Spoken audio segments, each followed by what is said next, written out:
नागपुर में सोमवार 17 मार्च की शाम हुई हिंसा को अफवाह का नतीजा बताया जा रहा है। खुद महाराष्ट्र के मुख्यमंत्री देवेंद्र फडणवीस ने महाराष्ट्र की विधानसभा में बोलते हुए कहा कि नागपुर की हिंसा सुनियोजित थी और इसे अंजाम देने के लिए पहले से तैयारी की गई थी। सीएम फडणवीस ने यह भी बताया कि हिंसा में 33 पुलिस वाले घायल हुए हैं, जिनमें 3 डीसीपी भी शामिल हैं। एक डीसीपी पर तो कुल्हाड़ी से हमला किया गया है, जो हिंसा की गंभीरता और पूरी प्लानिंग को दिखाता है। सीएम ने यह भी खुलासा किया है कि हिंसा वाली जगह से पत्थरों से भरी एक ट्रॉली मिली और तेज धार वाले हथियारों का इस्तेमाल हुआ। ये सब सुनकर यकीनन आपको 2020 के दिल्ली दंगों की याद आएगी। हाल ही में संभल मस्जिद के सर्वे के बाद हुए बवाल की तस्वीर आपकी आंखों के सामने आएगी, क्योंकि दिल्ली दंगे और संभल वाला पैटर्न ही तो नागपुर में भी दिख रहा है, जहां पत्थरबाजी हुई है, पुलिस पर हमले हुए हैं। ये मुस्लिम भीड़ की हिंसा का वही मॉडल है जो आपको कभी भी किसी भी शहर में देखने को मिल सकता है। आप ये समझिए, एक कथित अफवाह के आधार पर एक शांत पड़े शहर में अचानक हिंसा हो जाती है। बहुसंख्यकों को निशाना बनाया जाता है, उनकी संपत्ति को टारगेट किया जाता है, और हर बार की तरह वही हुआ जो दिल्ली में हुआ था, वही हुआ जो संभल में हुआ था। दंगे के बाद दंगाइयों को बचाने के लिए लेफ्ट लिबरल गैंग का पूरा इकोसिस्टम तैयार हो जाता है। भारी भरकम शब्दों और गंगा जमुनी तहजीब का उदाहरण देते हुए बड़े बड़े ट्वीट लिखे जाते हैं। सेकुलरिज्म की परिभाषा को याद दिलाया जाता है। दंगाइयों को विक्टिम बताकर विक्टिम कार्ड खेला जाता है। लेकिन मजाल है कि लिबरल गैंग की तरफ से घायल पुलिसकर्मियों और हिंदुओं की संपत्ति को जो नुकसान पहुंचा है, उस पर इनकी आंखों से आंसू निकलते हो? बिल्कुल नहीं, क्योंकि इनके आंसू तो पत्थरबाजों के लिए निकलते हैं। दरअसल लेफ्ट लिबरल गैंग का इकोसिस्टम आतंक फैलाने वाले लोगों और अपराधियों के लिए पर्दा डालने की कोशिश करता रहता है। नागपुर में हुई हिंसा के बाद भी ये गैंग सामने आया है। रोहिणी सिंह नाम की एक कथित पत्रकार हैं, जो एक्स पर अपने पोस्ट में लिखती हैं कि नागपुर जल रहा है क्योंकि बीजेपी एक मर चुके शासक के इतिहास को हथियार बनाने में कामयाब रही। बधाई महाराष्ट्र, आपने इसी के लिए वोट दिया था। लेकिन मैडम रोहिणी सिंह ने अपनी किसी भी दूसरी पोस्ट में कहीं भी उस दंगाई भीड़ का जिक्र नहीं किया, बल्कि वो सीधे सीधे बीजेपी को दोषी ठहराने की कोशिश में जुटी हुई हैं। रिजवान हैदर नाम के यूजर ने लिखा है कि छावा फिल्म के निर्माता को आज ठंडक मिल गई होगी। नागपुर में 2 समुदायों के बीच में आग जो लगवा दी। नागपुर में हिंसा के जिम्मेदार सीधे तौर पर विकी कौशल और छावा फिल्म के निर्माता हैं।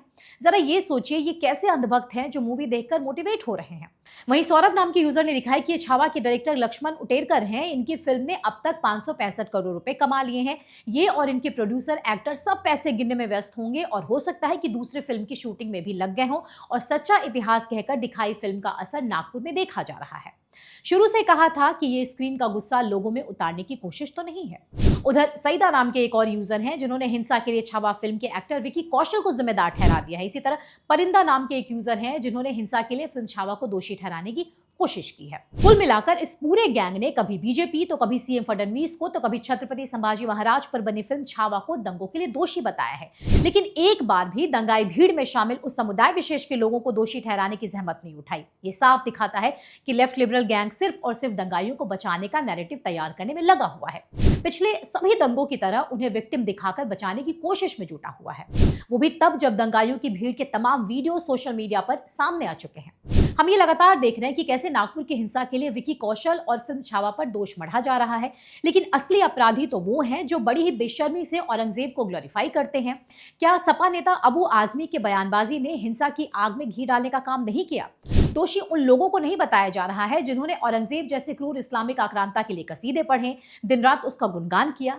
लेकिन यहां तो कट्टरपंथियों के टारगेट पर एक विकी कौशल जैसे एक्टर आते हैं, जिनकी गलती शायद सिर्फ ये थी कि उन्होंने एक हिंदू सम्राट का किरदार निभाया, वो सम्राट जो औरंगजेब जैसे आक्रांता के सामने कभी झुका नहीं।